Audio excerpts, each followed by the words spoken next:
Before she became one of the most famous mystery writers in history, Agatha Christie lived a relatively quiet life in England.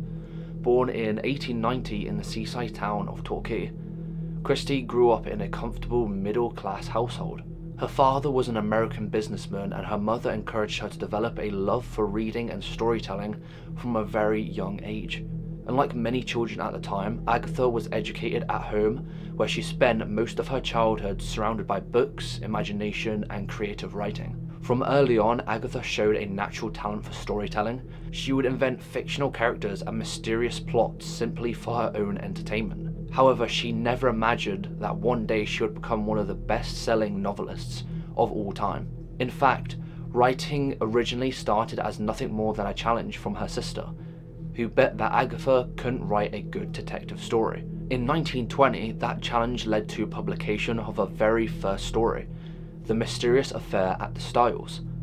The book introduced readers to a brilliant Belgian detective, a character who would go on to become one of the most famous fictional characters ever created. The novel was a success, and Christie soon found herself building a reputation as one of Britain's most talented crime writers.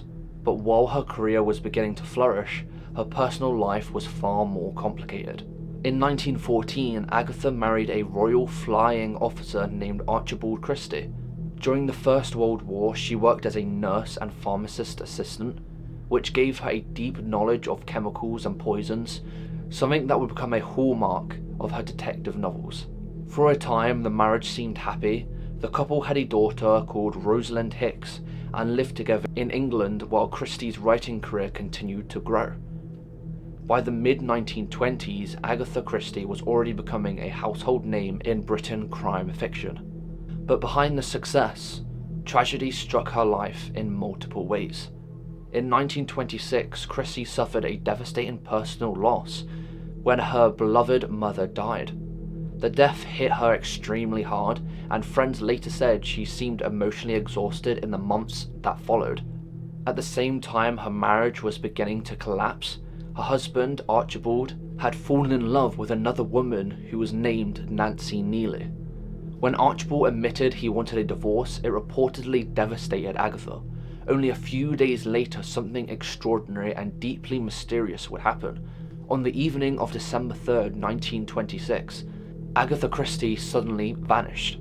She left her home in Sunningdale, got in her car, and drove off into the night.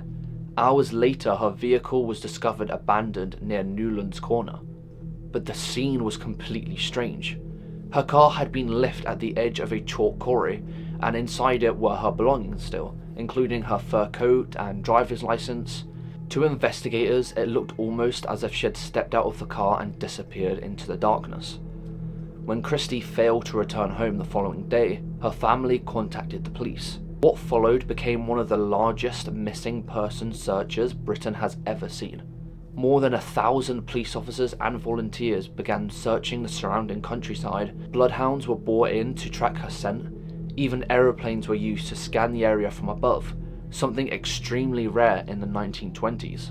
Newspapers across the country quickly picked up the story, and within days, the disappearance of Agatha Christie became a national obsession.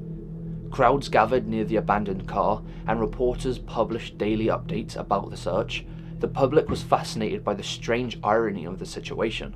Britain's most famous mystery writer had seemingly vanished into a mystery of her own. And then several theories quickly emerged. Some believed Christie had taken her own life after the breakdown of her marriage.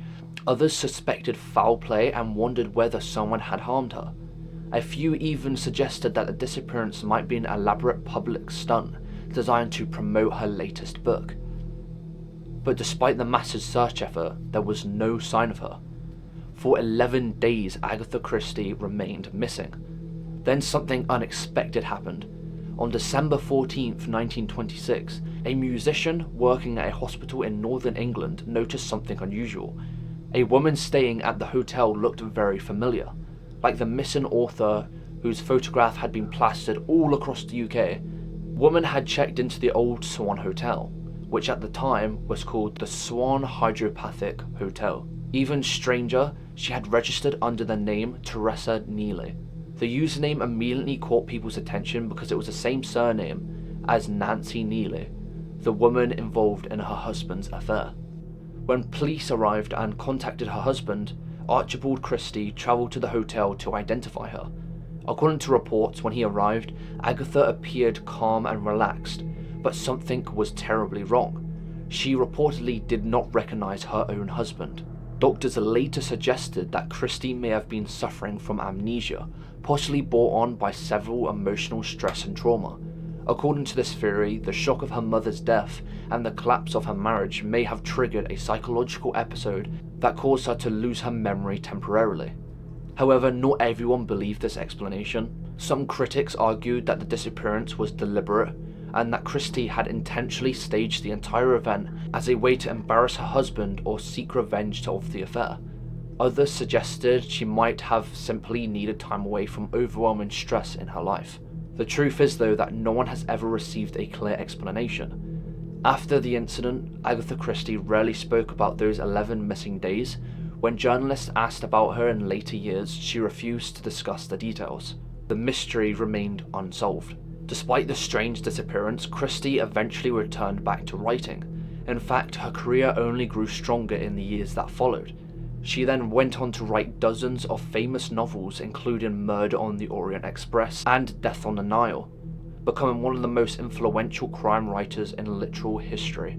Her books would eventually sell over 2 billion copies worldwide, making her the best-selling novelist of all time. In 1971, she was even honoured by Elizabeth II and became Dame Agatha Christie for her contributions to literature.